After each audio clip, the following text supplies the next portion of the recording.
ខ្ញុំបានឃើញអ្នកចូលនៅកណ្ដាលអាធ្រាដូចជាសូបិនស្ងប់ស្ងាត់ដែលខ្ញុំមិនបានដឹងភ្នែករបស់អ្នកបានជួបខ្ញុំពិភពលោកបានដើរយឺតហើយខ្ញុំមានអារម្មណ៍ថាមានអ្វីមួយដែលខ្ញុំមិនអាចបោះបង់ចោលរាល់ចង្វាក់បេះដូងចាប់តាមហៅឈ្មោះរបស់អ្នក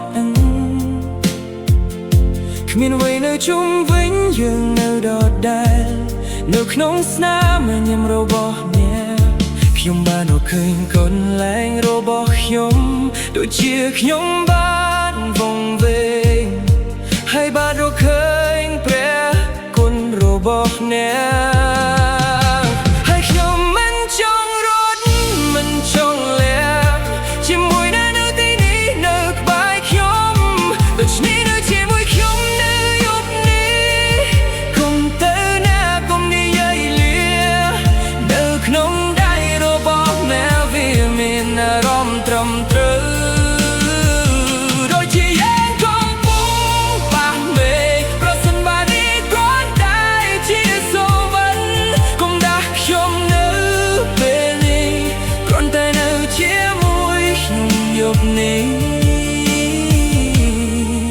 នៅជាមួយខ្ញុំយប់នេះយើងដើរតាមផ្លូវមានពាក្យនិយាយប៉ុន្តែយើងបាននិយាយអ្វីទាំងអស់ដៃរបស់អ្នកនៅក្នុងរបស់ខ្ញុំគ្រាន់តែមានអារម្មណ៍ថាដូចជាផ្ទះដូចជាខ្ញុំមិនដែលនៅម្នាក់ឯងទេព្រោះការសាយរត់ដងហាងដែលយើងចែករំលែកមានអារម្មណ៍ដូចជាវេទមន្តនៅលើអាកាសខ្ញុំមិនដឹងថាផ្លូវនេះទៅណាទេប៉ុន្តែឥឡូវនេះអ្នកគឺជាអ្វីដែលខ្ញុំត្រូវការខ្ញុំនឹងគ្រាន់ថាមានអ្វីមកដល់ត្រូវយ៉ាងទេ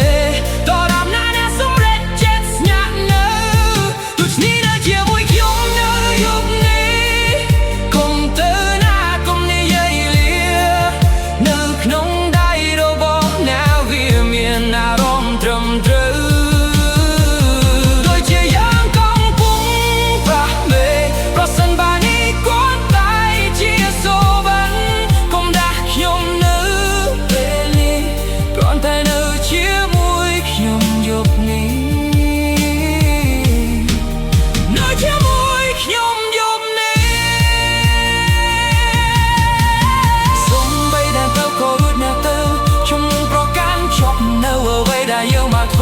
ប៉ុន្តែប្រហែលជាស្នេហានេះអាចជាការពិតច្រើនជាងមួយផ្លែដែលយើងមានអារម្ម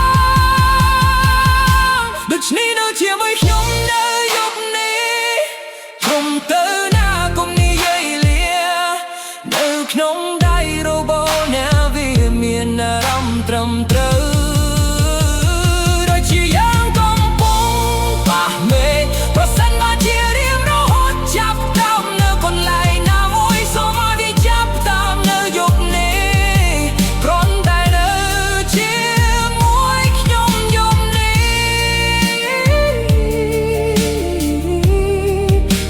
ជាមួយខ្ញុំយប់នេះ